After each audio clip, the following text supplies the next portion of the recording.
It's Saturday, and earlier today I did the System Half Monty as part of my training plan.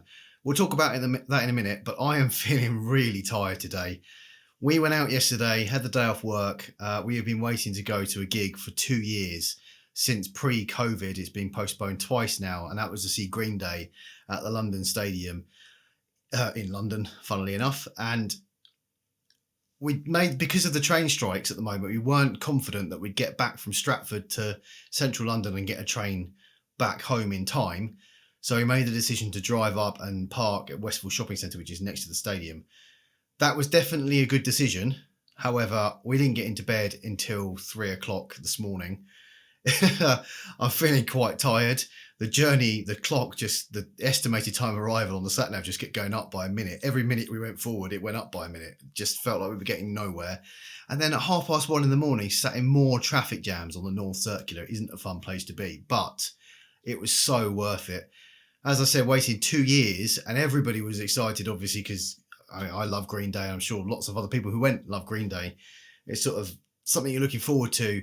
And the atmosphere was incredible. I've been to a lot of gigs before.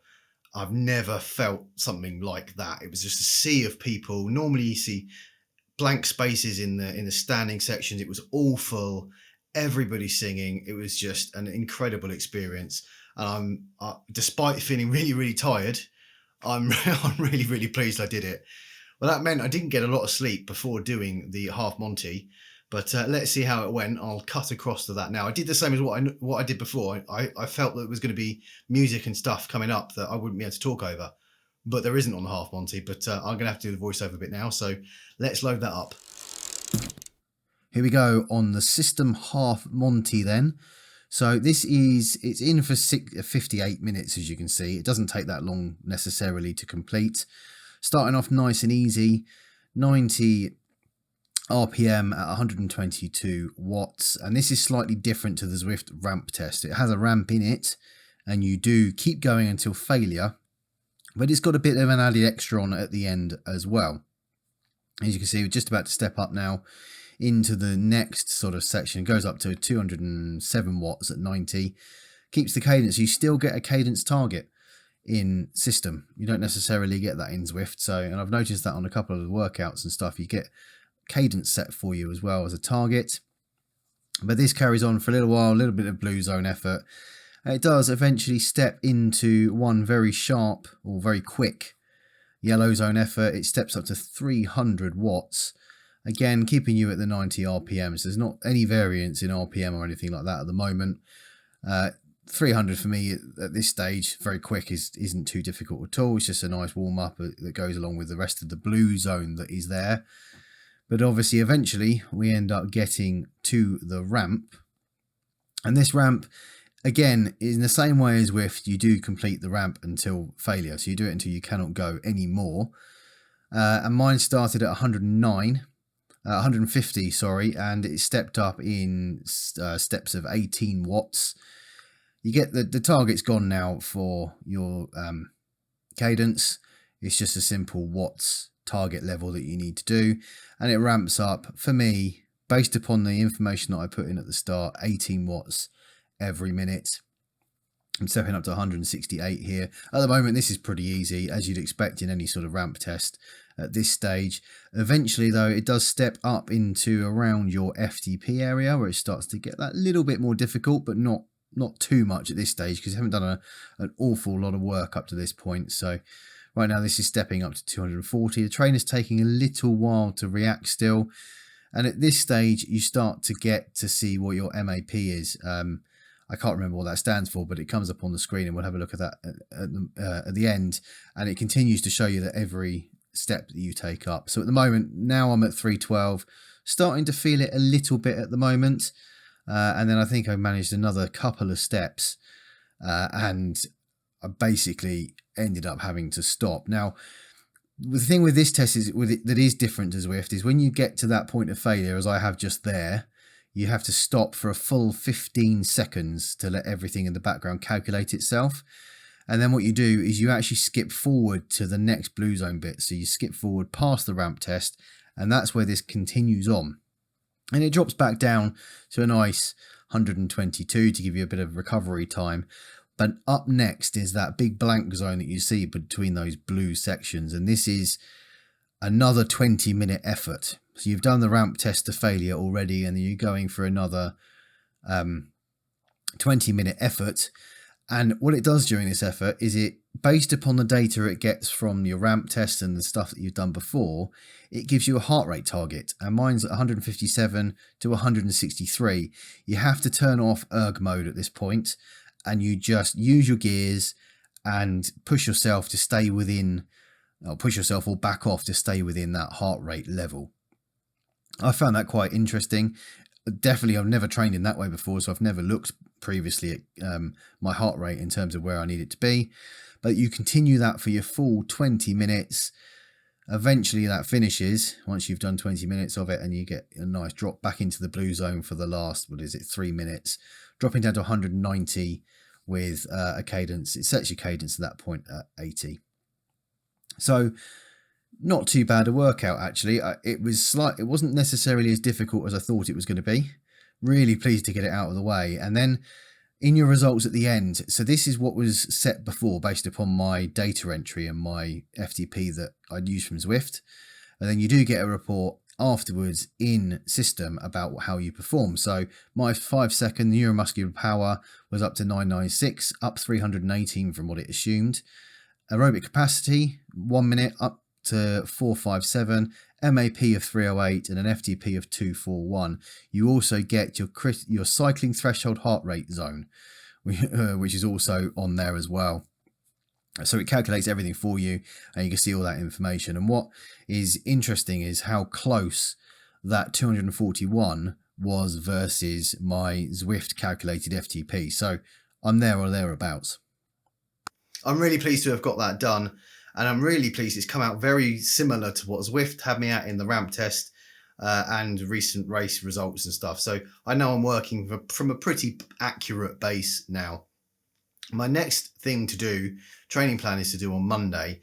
And I'm out tomorrow going to Chessington World of Adventures with the family. And I don't even know right now how I'm going to do that. I'm so tired. My legs are hurting.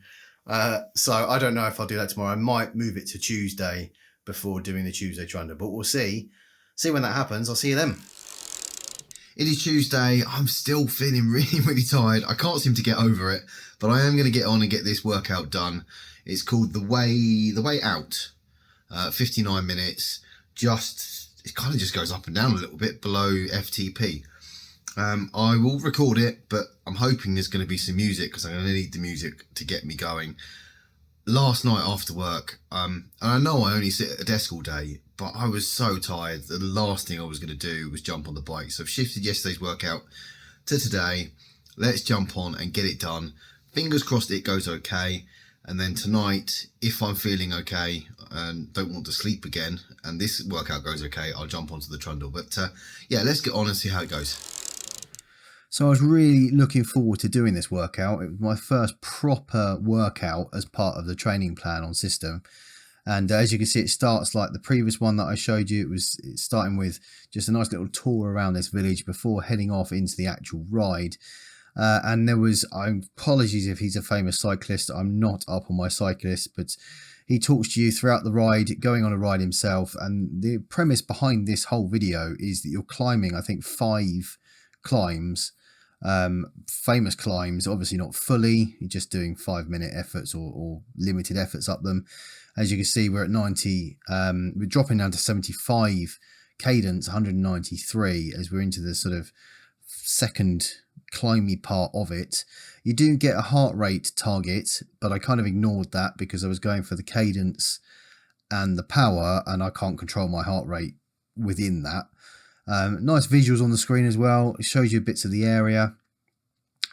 There were higher cadence efforts in there as well. So you can see we've stepped up to 100 RPM at the moment, at 229.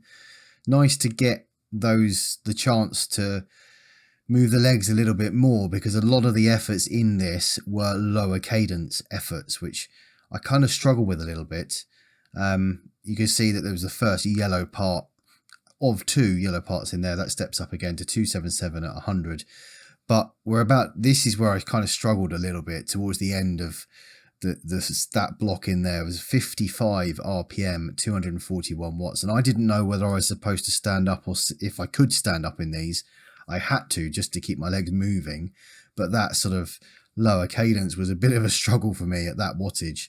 I felt like I was going to grind to a halt. There are a couple of those throughout it, but there was a lot of different levels of cadence. As you can see, we're at 70 now. We're about to drop down to 55 again towards this big effort at the end. And I guess that's to simulate the climbing that we do as part of it. And then the big effort here, 110 RPM at 280 watts was the big yellow section there before stepping off towards the end of the day. And you do, as you did before, just at your journey back to where you started, a nice casual route. And I struggle with that a little bit more than I was possibly expecting to throughout the course of that workout. It definitely got harder, and I really did struggle with those lower cadence efforts, and maybe even the higher cadence as well. But it's great to add them in, and I really enjoyed it. Really good to get that training session done. It was slightly harder than I was expecting it to be, because I hadn't kind of clocked that we'd be getting cadence targets as well. And those lower cadence, 55 RPM, really, I struggled to cycle that slow at that sort of watt level. And that's something I clearly have to work on, but I could feel it in my knees and my legs. And I thought I'd really struggle after doing that, but I still jumped on tonight and did the Tuesday trundle. Really enjoyed that tonight, a flatter route than it was last week. Last week we had a bit of a split group because it was a bit hilly. But it was great to have a chat on Discord. A few new people tonight, so welcome to the group, everybody. Still got that done. So 2 separate sessions of an hour each tonight. So I'm really pleased with that and continue that progress moving forward.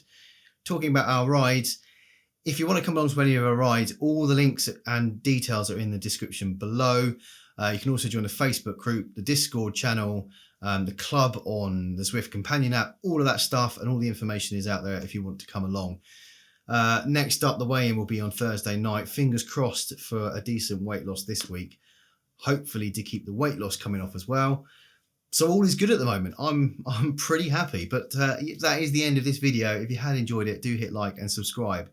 And I'll see you on the next one for more training.